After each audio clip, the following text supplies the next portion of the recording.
Austraeoh by Imploding Colon, read by Deathlight, Chapter 187, Axon. I thought I knew you, Axon, Celestia's voice said from the glowing pendant. I thought I had flown enough circles with you, covered enough ground with you, to know the extent of your strengths as well as your faults. It has been a millennia, Princess of the Sun. Axton replied, her growling voice rumbling through the enormous chamber full of stock-still dragons. A ring of red-scaled worms circled the center of the cavern where Rainbow Dash stood before the matriarch in her glittering bed of gold. You know nothing of me. Luna's voice sounded off. We ought to aware of the passionate needs of the draconian kind, as well as the rarity in this world. Regardless, this most recent development vexes us, otherwise Axon. What, pray telleth, would it benefit one of the Divine Five to cause so much pain and suffering? The Divine Five? Rainbow Dash stammered, sweating from the concentrated heat of the glowing pendant and Axon's proximity. It was the dawn of time before history illustrated the mysterious landscape. Luna spoke. There are 5 dragon queens responsible for the key universal elements, and they are universal to giving birth to. Do not speak of my sisters as if they were mere appendixes to pony literature. Axon snarled, almost shaking the ground from beneath Rainbow's hooves. There are few of us left who know the golden age before the equine seeding, and even fewer of us who are willing to cherish the tranquil sanctity of such a time. Why do you speak so ill of our kind, Axon? Celestia's voice calmly inquired. As a whole, Ponydom has endeavored to spread peace and harmony since creation. Your arrogance is as thick as ever, Celestia. Axon spoke, her double rows of teeth showing beneath the bitter grin. You speak of the Golden Age as if it somehow belonged to alicorns. You know as well as I do that there was never a creation. Her green eyelets narrowed on the side of Rainbow Dash. 'Tis a pity they would not share such a truth with your expendable mortals. Rainbow Dash boldly spoke. I know enough. She frowned. I've seen the chambers beneath the surface of the world. I've personally touched the flames on ancient pedestals and put gears into motion. I don't know what is truth or what isn't, but I realize you can't look at the world the same way once you realize it's all a crazy machine. The Axon's eye crest furrowed.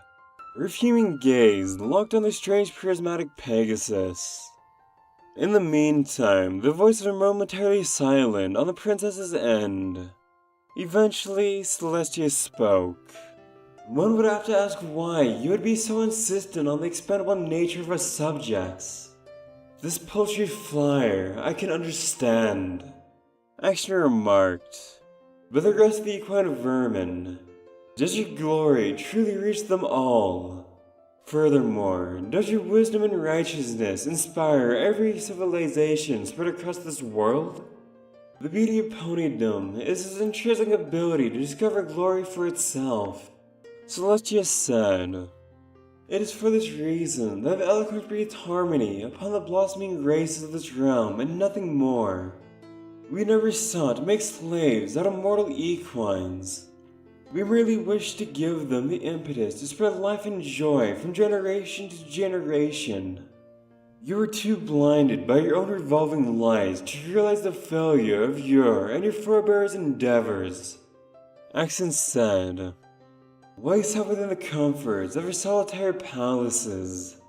It had been the Divine Five's initiative to scour the lengths of this enormous world that was ours to begin with.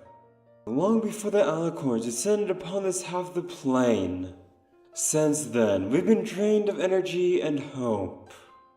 Even to this day, would you cherish harmony so much? I've seen horrors and atrocities that would lead to immortality straight from you, daughters of the sky. Rainbow Dash strained nervously as Luna's voice replaced Celestia's. It wouldn't be folly to assume that any effort, immortal or otherwise, would be capable of banishing evil and malice from this world. However, this must not eliminate the noble purpose of harmony in every facet of existence. You're one to speak of harmony, Moon Princess, Axton remarked with a sneer. Or was it not your corrupted image blotting the lunar surface for the past 1,000 years? The pendant was momentarily silent. Axton roared on. I didn't think it was possible to be more dismayed, and yet I witnessed greater and greater atrocities.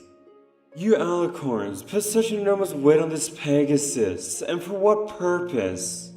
Do you truly think that the two of you would be able to dissuade my concerns for the world with one measly conversation? What concerns are those, Queen of Flame?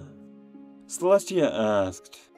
My sister and I have been taxed of late. To this day, we are working on a regular basis to keep chaos from seeping into this world and truly cursing all things that cling to life. Ramadash's head bowed as she exhaled slowly upon hearing that. Celestia continued. We may not be able to purify the world, but we are directly in charge of preserving it. There are many evils and many shades, but the gift of light allows all living things, immortal or otherwise, to make beauty and not decay. What has happened to you that has sapped one of the divine five of hope and joy? What has polluted your spirit so that you must take out your rage and distress upon an entire civilization? Axton growled. My spirit's polluted? This world's polluted, Celestia.